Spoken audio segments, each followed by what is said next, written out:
یہ تو اس سے پوچھو باپ سے کہ جو عید سے پہلے اپنی بیوی سے مشورہ کر رہا ہے کہ عید آ گئی ہے، اگر بیٹی کے گھر کپڑے نہ بھیجے تو اس کی ساس باتیں کرے گی۔ یہ چھوٹی عید گزری تھی نا، تو ہمارے ہاں کچھ لوگ سمجھتے ہیں کہ سخاوت صرف رمضان میں ہی کرنی ہے، اور رمضان میں ثواب زیادہ ہے، ورنہ راشن ونڈن والے لوگ کو عیدوں بعد بھی بھوک لگ دیجئے، عید کے بعد بھی اسی طرح ہی غریب کے ساتھ پیٹ ہوتا ہے، لیکن توجہ نہیں۔ ایک تو ذوق علم پیدا کریں۔ ہم نے اس عید پہ کوشش کرنی ہے کہ ہماری گلی میں، ہمارے محلے میں، ہمارے دائیں بائیں تھوڑا سفر کریں، بچوں کو دیکھیں، سرکاری سکول سے نکلتے بچوں کو دیکھیں، مساجد مدارس سے نکلتے بچوں کو دیکھیں۔ ہم نہ ایک ایک دو دو کا ساتھ دیں۔ یہ جتنی سیاسی جماعتیں کام کر رہی ہیں، جن کی حکومت تھی، جن کی ہے، پتہ نہیں کل کس کی آئے گی، میں تو ذاتی طور پر ان سے پورا مایوس ہوں۔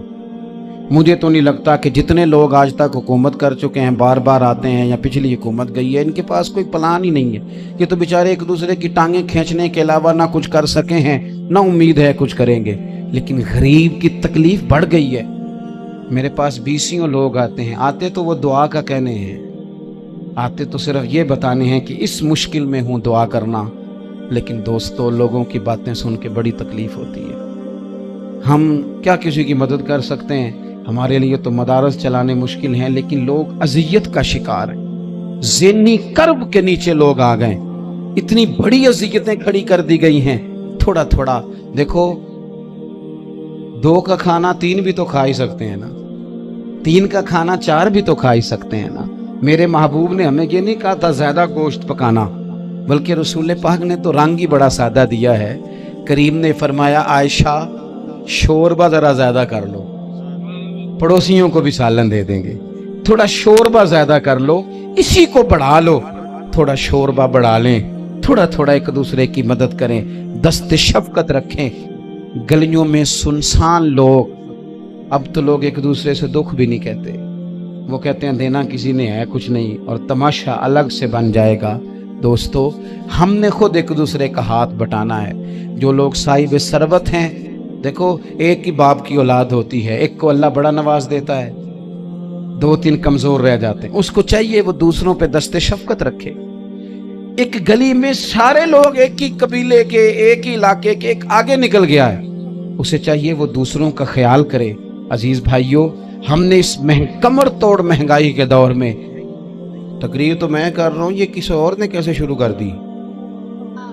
جمعوں میں، محفلوں میں کانوں کے ذائقے کے لیے نہ آئیں، اس لیے آئیں کہ میرے علم میں، میرے عمل میں یہ کوئی اضافے کی بات بنے گی، میں کوئی نصیحت حاصل کروں گا تو میرے دل کا زنگ اترے گا۔ ہمارے ہاں یہاں لوگ مزے کے لیے آتے ہیں، اور آج کل لوگ فوٹو کے لیے آتے ہیں۔ ان 2 کاموں سے نکل کر خالص اصلاح کی نیت سے علم کا شوق، ہمارے ہاں تیزی سے ایک حرکت کی گئی، علماء کا وقار خراب کیا گیا اور لوگوں کو دینی علوم سے دور کیا گیا، اور اس میں بعض بیچارے واعظین اور خطباء نے بھی کردار ادا کیا، جب جعلی پیر کی تعریفیں کھول کے کی اور اسے پتہ نہیں کہاں تک۔ یہ اسٹیج ہوتے ہیں نا، ان میں کوئی بندہ اچھا لگے بھی تو اس کے لیے دعا کرنی چاہیے، تعریفیں نہیں کرنی چاہیے۔ تعریفیں اس کا کوئی فائدہ نہیں ہے، اس بندے کو تو دعا کا فائدہ ہے۔ اگر آپ کو اچھا لگ رہا ہے تو اسے دعا دیں، اس سے زیادہ کچھ نہیں کریں۔